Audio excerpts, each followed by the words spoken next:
দেশে এখন দৃশ্যমান আওয়ামী লীগ নেই, তবে ঝটিকা মিছিল করে তারা আবার ফেরত আসার পায়তারা করছে।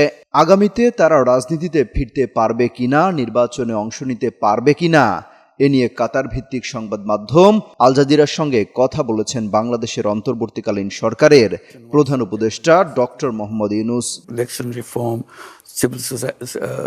রোববার Mohammad Yunus real reform or just a new ruling class in Bangladesh শিরোনামে সাক্ষাৎকারটি আল জাজিরার ওয়েবসাইটে প্রকাশ করা হয়। সেখানে ডক্টর ইউনূস বলেছেন, বাংলাদেশের পরিস্থিতি দেখে মানুষ মনে করে অন্তর্বর্তীকালীন সরকার এখনো তাদের জন্য ভালো সমাধান। ওয়ালটন আবারও মিলিনিয়ার অফারে ওয়ালটন ফ্রিজ কিনে আপনিও হয়ে যেতে পারেন মিলিয়নিয়ার। মিলিনিয়ার ছড়াছড়ি দেশ জুড়ে, এটা শুধু ওয়ালটনই পারে।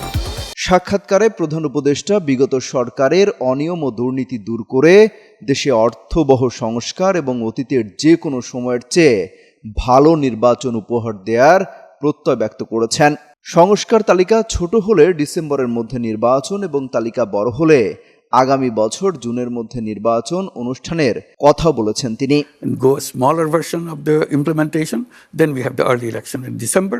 If it takes a longer version, we go up to June. Beyond June, we don't go.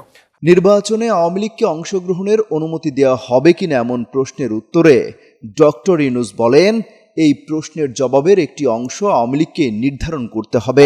দলটি আগে নিজেই সিদ্ধান্ত নেবে যে তারা নির্বাচনে যোগ দেবে কিনা। তারা এখনো কিছু ঘোষণা করেনি। তাছাড়া নির্বাচনের সময় নির্বাচন কমিশন কি প্রতিক্রিয়া দেয় সেটা সহ নানা বিষয় সামনে আসতে পারে। তাহলে আওয়ামী লীগের নির্বাচনে অংশ নেওয়ার বিষয়টি নির্বাচন কমিশনের উপর ছেড়ে দিচ্ছেন কিনা জানতে চাইলে তিনি বলেন, বিষয়টি তা নয়। অন্যান্য রাজনৈতিক দল আছে যারা বলতে পারে যে এই আইনের অধীনে আওয়ামী লীগ নির্বাচনে অংশ নিতে পারবে না। এক প্রশ্নের জবাবে প্রধান উপদেষ্টা বলেন, তিনি বিমস্টেক সম্মেলনের ফাঁকে ভারতীয় প্রধানমন্ত্রী নরেন্দ্র মোদীর সঙ্গে বৈঠক করেছিলেন। সেখানে শেখ হাসিনাকে চুপ রাখতে বলেছিলেন তিনি, কিন্তু জবাবে মোদী বলেছিলেন তিনি এটি পারবেন না, কারণ ভারতের সবাই সামাজিক যোগাযোগ মাধ্যম ব্যবহার করে, এটি সবার জন্য উন্মুক্ত। অর্থাৎ শেখ হাসিনা সামাজিক মাধ্যম ব্যবহার করে কিছু বললে সেটি তিনি নিয়ন্ত্রণ করতে পারবেন না। Amit Hasan Robin, Jugantor news. To see that the institutions are reformed, policies are reformed.